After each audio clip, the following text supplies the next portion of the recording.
adalah masalah. Banyak orang yang nggak pengen di hidupnya itu ada masalah, padahal itu nggak mungkin. Masalah pasti selalu ada, masalah selalu silih berganti. Sebenarnya orang yang menginginkan hidupnya tanpa masalah itu yang error apanya, atau sebenarnya kita tuh harusnya gimana sih memaknai hidup yang masalah itu nggak pernah selesai? Gimana itu? Orang yang menghindar dari masalah itu berarti dia punya masalah, yaitu masalah menghindari masalah. Menghindar dari masalah itu udah masalah tersendiri gitu loh. Makanya hidup itu nggak bisa lepas dari masalah, karena menghindar dari masalah juga masalah kan. Misalnya gini, orang untuk menutupi malu berarti dia punya masalah dengan malu. Ketika orang sudah mau menghindar dari rasa malu atau menyembunyikan rasa malunya dia, sama dengan dia malu gitu. Orang itu nggak bisa menghindar dari masalah gitu loh. Semakin dia menghindar, semakin dia punya masalah. Kenapa hidup adalah masalah maksudku? Karena setiap langkah manusia di dunia ini itu masalah. Setiap step yang kita lakukan, setiap pikiran yang muncul, setiap ide, setiap apapun yang kita lakukan di dunia ini itu masalah. Ya itu tadi, misalkan aku nggak pengen hidupku ada masalah. Bisa mungkin saya menghindari masalah. Ya itu udah masalahmu. Masalahmu itu suka menghindar dari masalah kan gitu. Orang yang seperti ini biasa disebut orang yang acuh tak acuh. Beda dengan orang yang bodoh amat loh ya. Orang acuh tak acuh itu ya sebenarnya dia punya masalah dengan mental ketakutan sebenarnya dalam dirinya dia itu kan masalah. Jadi orang yang tidak mau menghadapi masalah atau menghindari masalah itu dia sebenarnya bermasalah. Dan bahkan nggak mungkin lari dari masalah itu, nggak mungkin, karena lari dari masalah itu masalah. Jadi nggak ada kata-kata orang bebas dari masalah itu, nggak ada. Sedekat itu kita dengan masalah. Yang ada menyingkirkan sedikit atau sebentar masalah. Ya itu sih cara menghadapi masalah ya. Artinya kita merespon masalah kadang dengan menunda ya, menunda. Nah, problemnya adalah masalah itu ada yang benar-benar masalah, ada yang kita bikin sebagai masalah. Apalagi di era hari ini ya, era informasi yang begitu deras, yang kita susah untuk memfilter. Misalkan gini, tetangga kita punya Alphard, harusnya itu tidak menjadi masalah kita kan.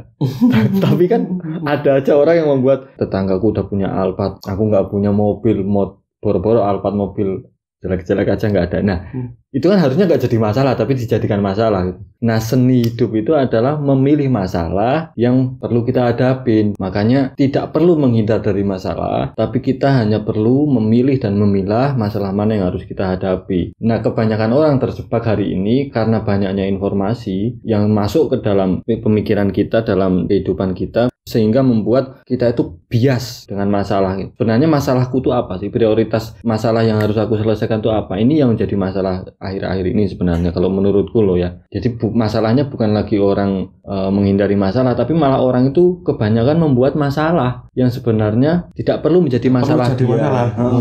Hidup itu adalah masalah, tapi seninya adalah bagaimana kita memilih masalah yang harus kita hadapin, yang harus kita pecahkan. Misalkan idola kita bercerai misalkan, itu kan bukan masalah kita kan, tapi kan banyak orang yang kemudian menjadikan itu menjadi masalah dia gitu. Nah, masalah itu ada, kenapa kita harus pilih? Karena untuk mencapai tujuan kita itu harus menghadapi masalah. Misalkan tujuan kita adalah sehat, berarti masalah kita adalah harus disiplin, menjaga pola makan, berolahraga, dan itu kan masalah. Nah, yang kayak gitu. Jadi masalah-masalah yang memang prioritas berpengaruh kepada hidup kita. Rebahan, nonton YouTube, kemudian melihat orang-orang sukses, pamer mobil, pamer rumah, pamer berwisata, healing kemana-mana ke tempat-tempat yang bagus, dan kita membuat itu menjadi masalah, tapi kemudian kita rebahan. Nah, itu kan menjadi masalah yang seharusnya tidak menjadi masalah kita. Masalah kita adalah kenapa setelah nonton itu kita kembali rebahan. Nah, itu yang harus kita atasi nanti. Tidak punya tujuan hidup. Nah, makanya orang-orang yang nggak punya masalah, carilah masalah gitu loh maksud. Tapi yang memang masalah itu bermanfaat buat tujuan kita gitu, buat hidup kita, buat karir kita, buat kehidupan kita. Agar kita tidak terbias dengan masalah-masalah di luar kita yang sebenarnya bukan masalah kita kan gitu.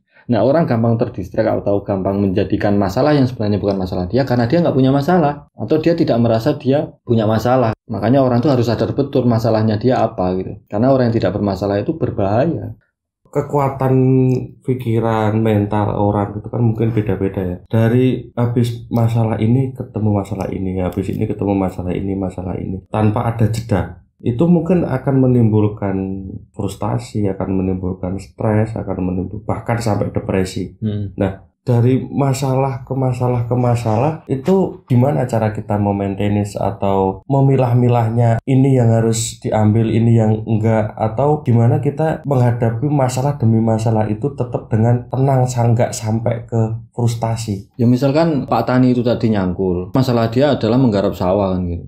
Sawah harus sudah dicangkul misalkan. Ketika dia lelah ya dia istirahat. Masalah dia berarti sekarang lelah. Padahal tujuannya dia adalah menggarap sawah. Istirahat adalah hal yang akan menunda dia menyelesaikan masalah. Tapi masalah itu ketika tidak diselesaikan akan menimbulkan masalah baru. Kan gitu. Banyak hal yang ketika menyelesaikan masalah yang lebih besar, di dalam perjalanannya kita akan menemukan masalah-masalah kecil. Misalkan capek, lelah, dan masalah itu harus diselesaikan dulu. Ya istirahat misalkan. Kalau lelah berarti masalahnya berarti solusinya misalkan istirahat, ya istirahat. Kalau bosan, kita butuh jeda misalkan dalam mengerjakan masalah, memecahkan masalah, ya healing dulu misalkan. Dalam sebuah perjalanan kita memecahkan masalah yang besar, dalam perjalanannya akan muncul masalah-masalah kecil yang mewarnai itu gitu. Nah, itu diselesaikan masalah-masalah kecil itu.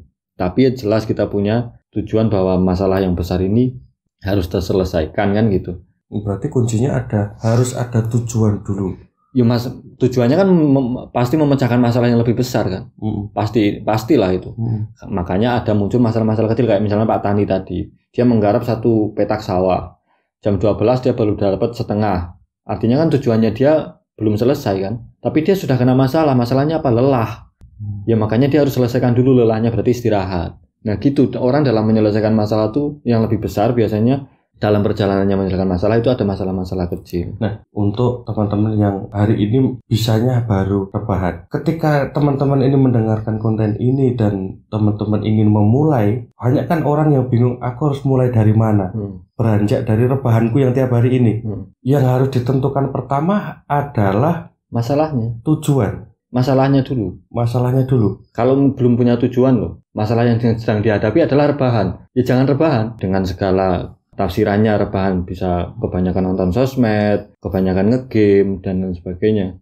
Masalahnya dia misal nggak punya tujuan. Dia nggak harus punya tujuan dulu, tapi dia menyadari bahwa yang dia lakukan hari ini adalah masalah. Rebahan itu adalah masalah. Maka harus selesaikan dulu rebahannya. Kalau memang nggak punya tujuan loh. Jadi tahapnya itu menyelesaikan masalah dulu. Masalah rebahan itu masalah. Sadar bahwa rebahan itu masalah gitu loh. Oke. Jadi karena rebahan ini masalah besar loh sebenarnya. Bayangkan orang kalau udah rebahan nih, biasanya dia kuat nyekrol TikTok 4 jam 5 jam. Coba suruh belajar 10 menit membaca artikel aja. Udah nggak kuat. 10 menit udah membosankan sekali. Jadi kadang-kadang orang yang dari rebahan itu jangan langsung disuruh milih tujuan besar, cari kerja, membantu orang tua, dadak bengek. Itu nanti. Tapi sembuhkan dulu masalah yang dihadapin. Nyiram kembang pokoknya hindarin itu dulu. Misalkan ketergantungan dengan HP, boker HP, mau tidur HP, mau bangun tidur HP, ngobrol sama teman megang HP, pokoknya semuanya HP. Kalau dia menyadari itu sebagai masalah sehingga dia tidak produktif dan tidak lain sebagainya, itu dulu diatasi. Karena itu masalah yang harus dihadapin. Memecahkan masalahnya dengan membatasi durasi megang HP misalkan. Durasi megang HP misalnya sehari 2 jam. Sisanya entah pokoknya apapun itu, yang penting jangan megang HP duluan gitu. Nah, ketika dia berhasil mengatasi masalah itu, nanti dia akan mencari masalah baru. Itu otomatis. Nah, masalah baru biasanya dia nyari tujuan. Biasanya prosesnya kayak gitu. Makanya orang itu perlu untuk menyadari masalahnya dia, karena dia harus menghadapi masalah gitu. Jadi masalahnya jangan terlalu besar dulu, karena masalah rebahan misalkan itu sudah besar. Sebenarnya orang itu kalau megang HP perlunya, misalnya artinya kalau ada komunikasi, karena fungsi HP kan komunikasi, atau megang HP untuk mencari informasi yang memang artinya belajar lah, gampangnya ngomong kita belajar. 1 bulan aja orang itu bakal produktif. Dia akan menemukan ide-ide baru, artinya itu masalah loh ya. Misalkan kita punya ide, aku mau bikin konten misalkan, kan ada masalah di situ nanti. Masalahnya nanti dia harus menyiapkan bahan-bahan konten, materi-materi konten, alat-alat konten dan lain sebagainya. Itu kan masalah. Nah disitulah fungsinya kenapa orang harus sadar masalahnya. Harus mencari masalah gitu loh maksudnya. Kalau orang rebahan menganggap itu nggak masalah, ya repot kan akhirnya. Makanya kan orang harus nyari masalah gitu loh. Artinya harus sadar diri bahwa dia punya masalah gitu. Karena nggak mungkin orang nggak punya masalah. Ya sama kayak Pak Tani yang nyangkul tadi. Jangan paksakan Pak Tani itu untuk menyelesaikan, tapi selesaikan dulu masalah yang dihadapi. Misalkan lelah itu, Pak Tani lelah.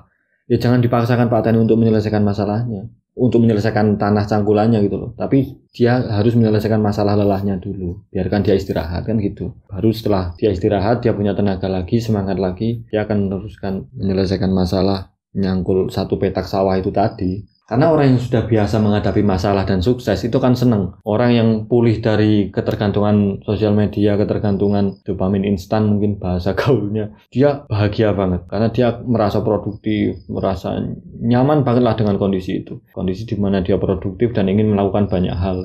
Nah, semakin dia ingin melakukan banyak hal atau ingin melakukan tujuannya dia yang dia udah punya itu misalkan, masalahnya akan semakin banyak dan itu semakin hidup dia. Makanya kan pembahasan kita dari awal kan hidup adalah masalah kan. Ya karena semakin dia produktif, semangat, termotivasi, antusias dan lain sebagainya, itu akan semakin menimbulkan banyak masalah kan gitu. Dan itulah hidup gitu loh. Dimana kita punya banyak problem, kita punya banyak masalah yang harus kita pecahkan.